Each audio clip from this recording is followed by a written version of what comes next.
Okay, welcome back to Why We Recommend Them, the series where we sit down with the people behind some of the businesses we confidently recommend in the community.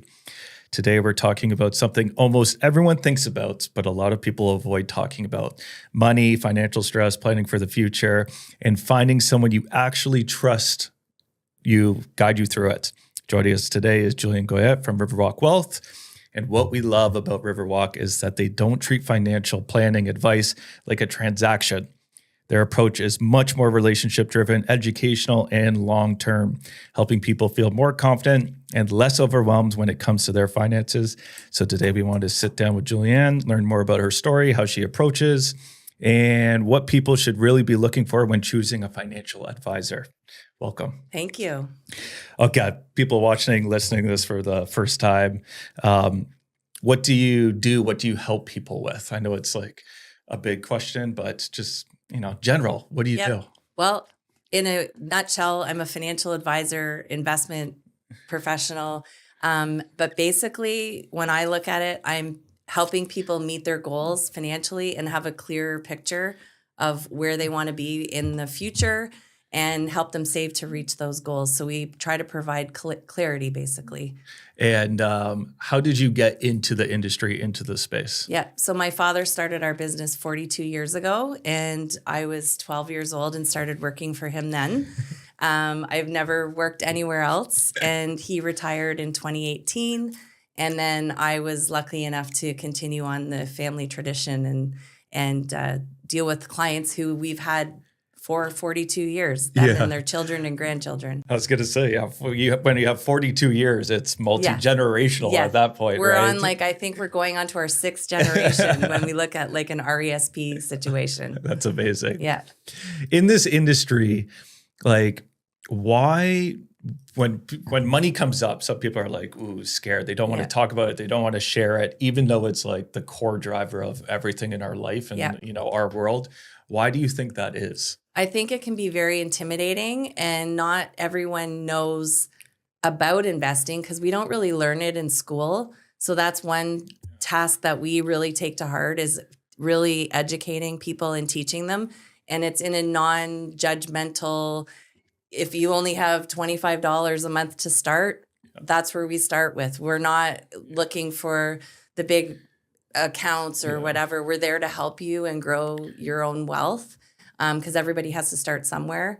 So I think that when people look at their finances and their investing, it can be very overwhelming to them, and they get afraid and think there's going to be a lot of costs associated, which there aren't.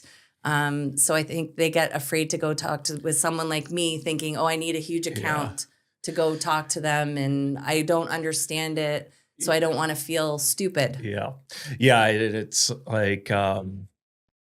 One, that exact same, like, oh, I don't have $5,000, $10,000, $50,000. So what can they do for me, right? And not thinking about, like you said, starting with $25 a month, $100 a month. And I think a lot of the time too, it's like, I think I should know this stuff. I don't know this stuff. So that's a huge part of it. Yeah. So and we really educate, and I start with everyone. It's like investing 101, and I assume they know nothing, and I just go through it. And if I can tell that, okay, they do know some things, but a lot of time people even need a refresher. So we just start from scratch. What do you think is often misunderstood about financial advice, financial planning, kind of in that whole money world? Yeah, I think that people think, again, that they need these huge accounts in order for someone like myself to take them on as a client.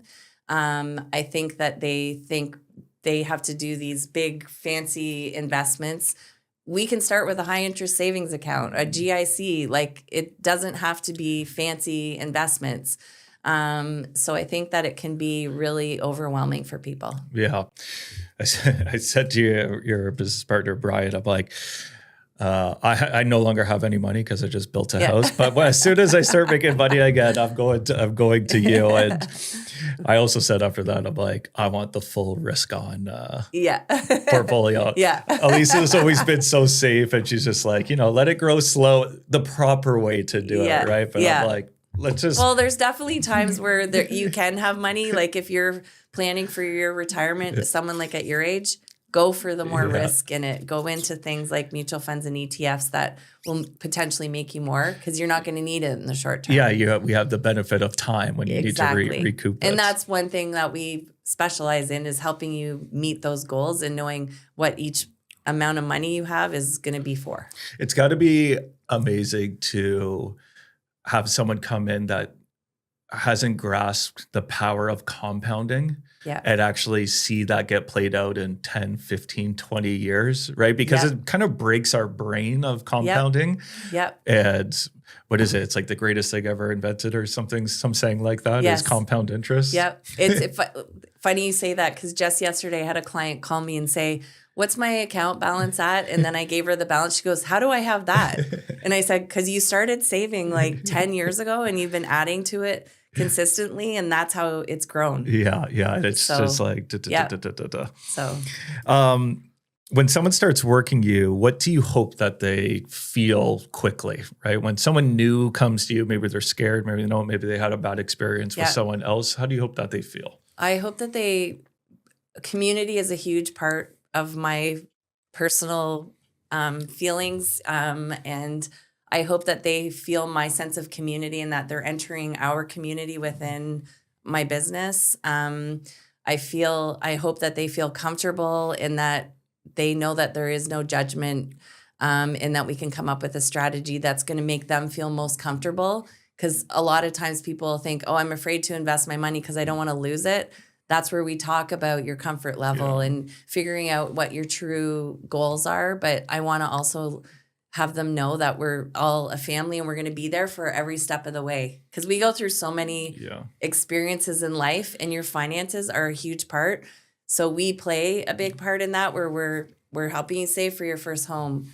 Then you have children and we're saving for education plans. And then you enter where maybe you get a divorce and then we're going through that situation. And then there's death and retirement.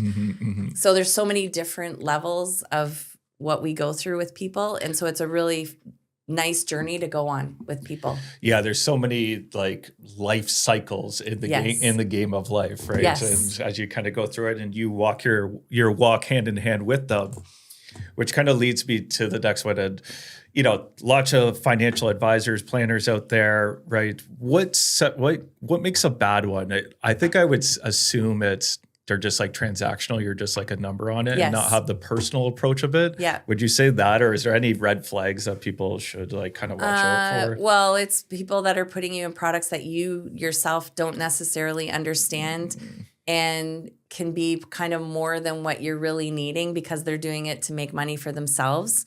Red flags like that, high fees, kind of putting you in products that they're going to benefit from. So you got to kind of really look at that. And then also you want to go with someone that has someone like an independent financial advisor is there when you call. You're not picking up and getting put through to a call center. Yeah. We're there to talk to you and you call or text us and we're going to answer you. Yeah. It's this much more personal approach to the whole firm and long-term thinking, right? You're multi-generational now. Yeah. Is this something that you just picked up naturally from working alongside your dad and watching him build out? And then you've kind of carried it into into your run? Yeah, exactly. And now I actually have my daughter working with me as she's my administrative assistant right now, working toward my succession plan with having her in the business as well. How has it been having her work with you? It seems like it's a lot of fun. Oh, yeah, it's a lot of fun. We have a lot of fun together and we can do fun social media things together and stuff. But just going in and knowing that I can trust the person and I can have honest conversations with her about things that are happening. And I know that I can trust her with our clients' important part of their life. Yeah. And, obviously when she first comes into the business, there's a lot to learn and process all that, but it seems like you've really found like your footing now where it's like working hand in hand and kind of building it out. For sure. Yeah. Very lucky. What's, someone's listening, watching, maybe they're early. What's something that we should be paying attention to financially or being thoughtful about me being an entrepreneur, Yep. always been terrible at that. So Yep. maybe I'm asking for advice for myself. Yep. One thing I would say that you want to be thoughtful about is when you're starting to grow your assets, making it easy to transition, that if something, not that we want something to happen to you, but should something happen, make sure like your beneficiaries you're doing whatever you can to have beneficiaries on your accounts, like having a tax-free savings, talking about taxes. You want to do whatever you can to reduce the amount of tax we're paying because we pay a lot of tax. Yeah. So thinking about things like that are really important. I thought of my own advice as you were talking too. It's also like if you're going to be investing or setting aside, like do it kind of first, because if you leave it to the end, you'll naturally spend it. Yes. Right. So you kind of have to cut it out first, like keep profits out first and then, set it away. And pay your debt first too, which is kind of against what it doesn't help me. But one thing that I always tell my clients, if you have money and you have debt, you want to put money toward your debt as well, because you don't want to be paying interest that you don't need to pay. Yes, yeah, definitely. What are some of the type of like conversations that you commonly have with clients, right? Some common threads that you see, over the years, someone coming in and they're starting, or what's some common conversations that you have? Yeah, a lot of it is what will happen to my money when I pass is a big conversation. So estate planning, basically retirement planning is another big one. And more with the new products that plans that the government allows, like a first home savings account. We're having conversations about saving for their first home. But I would say a lot of it is taxes and figuring out what can I do to grow my money and also save on taxes. Yeah, in a tax efficient way. And there's tons of vehicles out there and there's tons of way to do it. But that's why, you're there and you exist, because you know all the ways to do it. And, don't leave it up to yourself. No. And I guess with this era, the baby boomer era, you're going to be getting a ton of kind of those conversations of kind of estate retirements, right? It's like, I've spent my whole life building up this money. How do I spend it? How do I get it out? Yeah. That is a huge part of it, is figuring out, working with a client that, okay, this is, now you're retiring. Now, how are we going to get the money out and not give you a huge tax implication? Yeah. Do a lot of them have a fear of running out of money? Yes. Is that like the number one? It is a huge, but then you have the people that are like, well, I have the money, so I'm going to spend it now. And then I get the fear of, well, what happens if? What if you end up in long-term care? You need to have that nest egg there to pay for your care. I guess it's just having those conversations too, because it's like this balance of, you work so hard of it. You're kind of in like prime years now. I'll call it like 65 to 80, right? Where you could actually go and enjoy it and actually spend it too. So spend it, but don't spend all of it. Exactly. Exactly. Spend it wisely. Who tends to be kind of the best fit to come work with you guys? Well, really anyone that is interested in investing and learning and wanting to save for later, for whatever goal we decide that it's going to be. We deal with so many single females. We deal with families. We deal with a lot of seniors because we're one of the biggest GIC brokers in Canada. So we have those products that people want to feel safe and secure in, and they don't want to lose sleep at night. So we do have a lot of seniors. They'll sell their home, and then now it's time to invest it and kind of live off of the money, and they don't want to think about things that are going to go up and down with the markets. So we do deal with a lot of seniors, but a lot of families. We're really family oriented. We're a family business, and we're community. So I love having a community of a family dealing with all their generations. Because I guess like we go back to this, it's all the life cycles of it, right? And you kind of have these different kind of touch points on it, whether you're just starting out or you're kind of at the end of like starting out on the money journey or at the end of the money journey and like the whole process through it. Yeah, for sure. At the end of the day, what do you hope people think about after working with you? I hope that they feel comfortable and they feel that they can trust where their money's being invested, and that they know that we're working behind the scenes to work with the partners that we put their investments with, but that we're also there caring about their life.